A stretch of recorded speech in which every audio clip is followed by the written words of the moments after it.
Donc aujourd'hui, une nouvelle vidéo qui va introduire un nouveau chapitre, une nouvelle partie du programme qui va s'intéresser au nombre.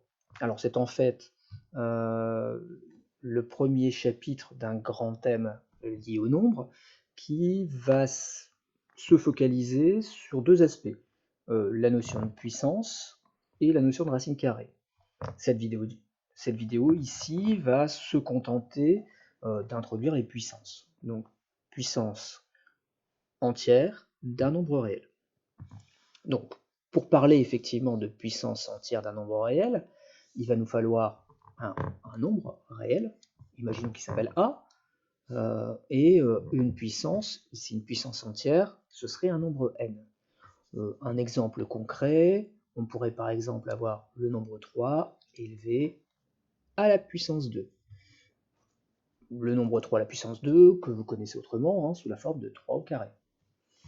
Pour définir cette notion de puissance, on va en fait utiliser une méthode similaire à celle qu'on a utilisée pour définir la multiplication. On en avait parlé il y a peu de temps quand on a parlé de la multiplication des vecteurs. Quand je multiplie un vecteur par un nombre entier naturel, je peux en fait utiliser une opération différente de la multiplication qui est l'addition. Dire en fait que 2 fois le vecteur u, c'est le vecteur u plus le vecteur u. On a donc, par exemple, défini la multiplication, alors que ça peut être la multiplication de vecteurs, mais ça pourrait être la multiplication de deux nombres, en utilisant le fait que 3 fois le nombre a, ça n'est rien d'autre que le nombre a plus le nombre a plus le nombre a. On a 3 fois le nombre a.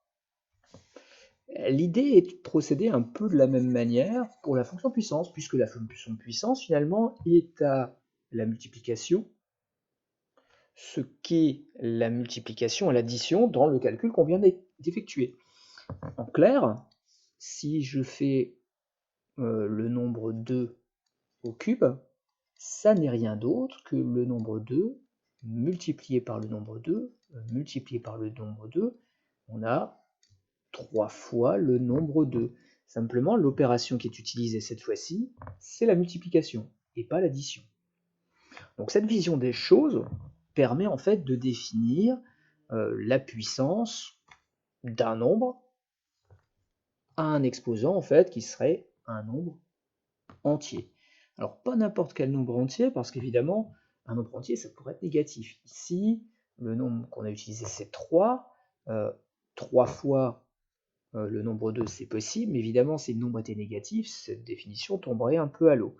Et de la même manière, on pourrait avoir un problème si on avait non pas 3 ici pour l'exposant, mais si par exemple on avait 2 et puis qu'on avait un exposant qui valait 0.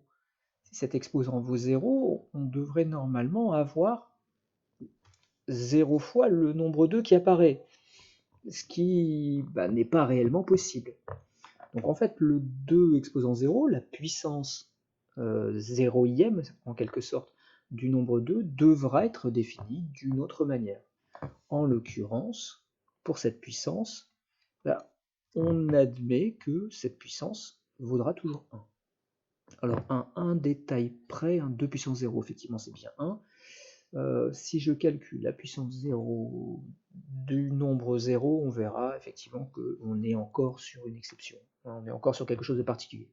Bon, si on résume, on obtient en fait une manière de définir la puissance d'un nombre réel, puissance avec un entier naturel comme exposant d'un nombre réel, autrement dit a puissance n avec donc a réel et petit n qui est un entier naturel.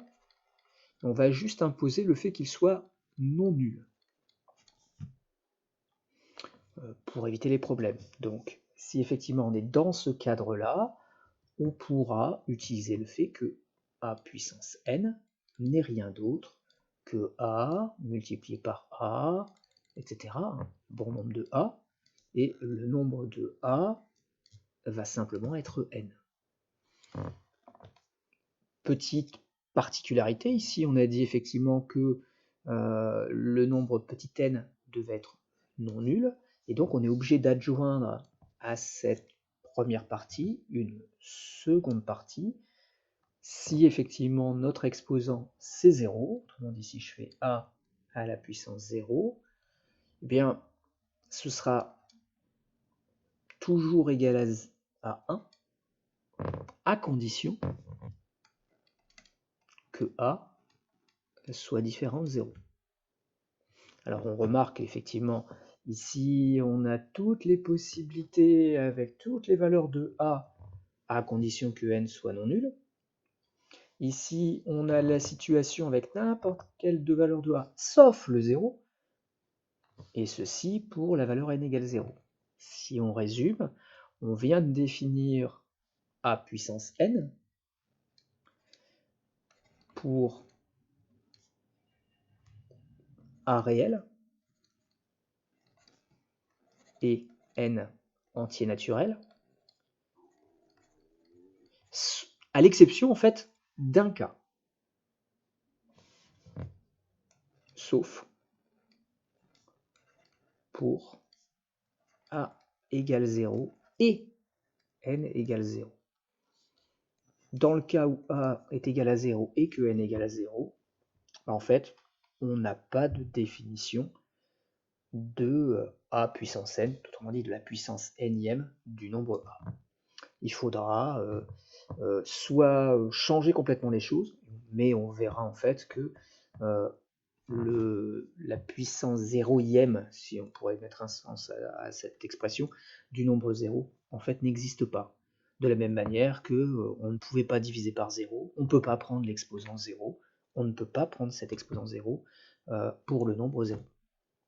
Alors, il restera évidemment pas mal de choses à faire, puisque là on a simplement parlé des puissances avec des entiers naturels.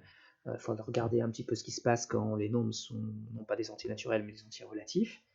Mais on a déjà une première approche de ce à quoi va correspondre la puissance nème d'un nombre a. Donc voilà, c'en est fini pour cette première vidéo.